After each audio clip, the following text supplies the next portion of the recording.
Greetings and welcome to my first impression video. This of course is on racing, fast racing neon, sorry. I am Demonic Wizard on Twitch, ADemonicShadow for literally everything else. This is gonna next be a short video just on my first impressions. Yes, I've played the game for a while, so I kind of know what I'm doing, but I still remember my first impressions of the game, considering there's still complaints that I have about the game. First off, don't use the gamepad, at least for me. I do not like it. That's just my personal opinion, but once again, that's probably just mine. I'm sure you can probably work it. It's just mainly with the leaning of left and right and everything. Outside that, if I want to say that's probably my only complaint of the game is just next to the controls. I would suggest using, of course, probably a Wii remote and a nunchuck. I think that's probably the best fitting, considering if you need to lean left and lean right, it's a lot easier to do so than on the gamepad, because switching phases,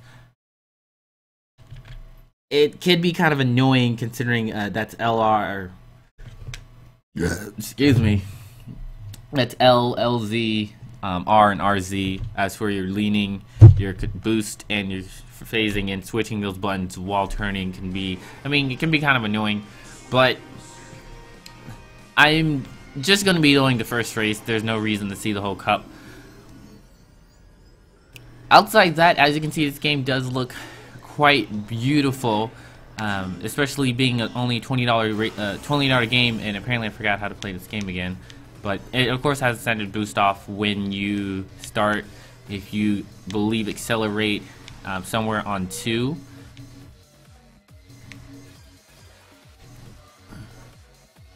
So outside the controls, the only real complaint that I have about this game is probably the AI. The AI kind of cheat. Sometimes when you're boosting, when you're boosting and you ram into someone, you throw them off a spin and it decreases their speed. They kind of like spin out a little bit, and it's supposed to, stall them. Sometimes when you boost into enemies, they will not. They'll maintain their speed. It won't even affect. They'll still spin out, but they'll continue going on with their speed, which can be sometimes annoying. At least the first guy I hit, he didn't spin out.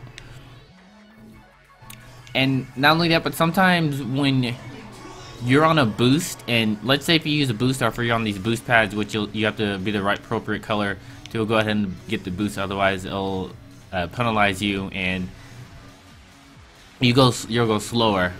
But sometimes when you hit a boost, an enemy will run right past you, like for no apparent reason, and sometimes they won't even be boosting, so they'll literally pass you non-boosting while you're boosting, and it's just annoying. It doesn't happen all the time. I would like to say it doesn't happen all the time, but it's just something that's like, excuse me, I was boosting. Outside that, those are my only 3 complaints about the game. If anything, the controls is just the main part. So if you necessarily have multiple controllers, it's definitely worth investing, considering you're not able to change the controls or anything like that. And even though, in case you didn't notice, you have these little items on the ground which you can use to get your boost there in the lower left hand corner, and you're necessarily using to boost it. It's pretty self-explanatory. You're also able to boost through like rocks. There will be rocks on some racetracks, and you can avoid getting hit and blowing up by boosting through them, which is pretty cool. Outside that, this game is pretty good. Once again, it's only $20. I definitely think it's worth an investment. I definitely suggest, if you like F-Zero or necessarily any of the just necessarily racing games in general, considering there's not that much on the Wii outside, like the at least unique ones, I should say, on the Wii U.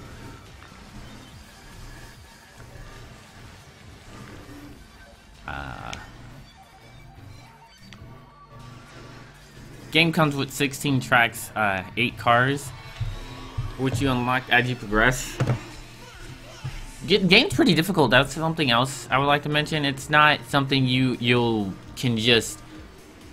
It's gonna take you a few tries to get some first places on the on some of these tracks, or not tracks, but some of these cups, especially on the later difficulties when you're going at faster speeds, which actually does get not only extremely fast where it's noticeable. You'll notice that you're going faster on the higher speed levels, but it's not gonna be like a big gap, as necessarily I would say Wipeout when it comes to its slowest setting and the fastest setting for that. But if you definitely like, once again, F-Zero, Wipeout, I definitely suggest getting this game,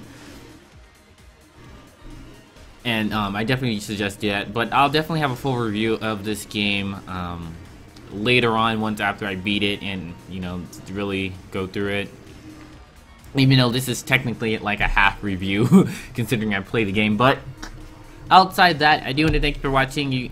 If you want to go ahead and view all my social links down below, be able to watch me stream this game live with the Twitch, follow the Twitter to know when I post videos, when I'm streaming and everything like that. Outside that, I do want to thank you, and Demonic out.